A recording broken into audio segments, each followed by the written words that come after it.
Of the weather here in central Indiana as you take a live look down on Monument Circle. Look closely, you can see some light snow passing by the camera right now. It's just light at this point, but we have been seeing some snow flurries, and we've shown you video already in this newscast of some of the traffic troubles, and Sean likes to call these quick hitters, and that's what's been happening yeah, you know, a little flare up on the north side, a little quick burst of snow, and I tell you though, by the time a lot of those folks make it back home, they're going to need the sunglasses. Really? Yeah, all right. So it's going to be one of those days. We'll show you live Doppler 13 radar.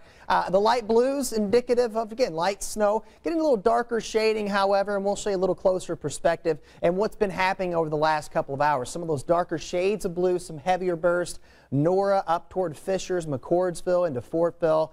And this is really the backside of the disturbance. Eventually this moves out probably by about 2 or 3 o'clock in the afternoon. Still going to last a little bit longer though, so if you're watching us in Richmond or say Cambridge City, Carthage, Rushville, over toward Laurel and Brookville and Greensburg, we appreciate you watching us. And Connorsville, same way, still dealing with some light snow at this hour, and you can see the view from Greensburg.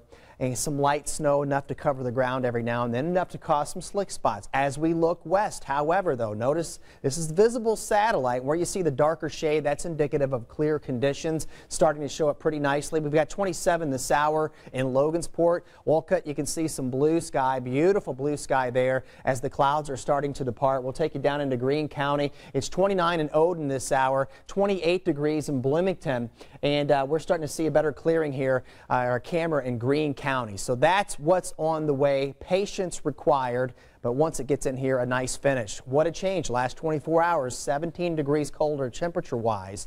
However, when you factor in we have wind chill values that are in the teens, it feels even colder than that here. So this time yesterday we were in the mid-40s. It feels like the teens outside because of that brisk wind that's in play. That's a big part of the forecast this afternoon too. Northwesterly at 13, we're at 28. Again, the wind chill temperature is going to be a story. So afternoon, brighter but still brisk. Temperatures rebound into the 30s. We stay clear tonight. Get ready for tomorrow morning. Kids, the bus stop, expecting temperatures in the mid-20s. It won't be as windy tomorrow. And we got a southwest wind, so that's going to boost our temperatures up. Friday morning, we start out a little bit chilly. All right, we're going to be in the middle 20s, but look at the sunshine from start to finish here, and that's going to boost us up into the middle 40s. So a very nice way to finish the week and get ready for what looks to be a pretty decent weekend. Here's Future Track 13. So nice and quiet tomorrow, some high-level clouds, but not going to slow us down in warming. We jump to Saturday. We make a run at 50, come very close to that. So Saturday looks like a real nice day as well. It'll be cool in the morning. We'll call it mix of sunshine and clouds. Temperatures pushing 50. Sunday, we're still on the eastern side of a front that starts to show up. So we keep temperatures close to 50 for daytime highs on Sunday. That's our last warm one.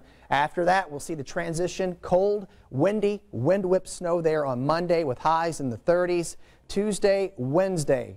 Now, relatively going to be bitter cold for us here, and wind chill temperatures middle of next week look to go sub-zero. We'll fine-tune. We will get some snow next week, just a matter of how much.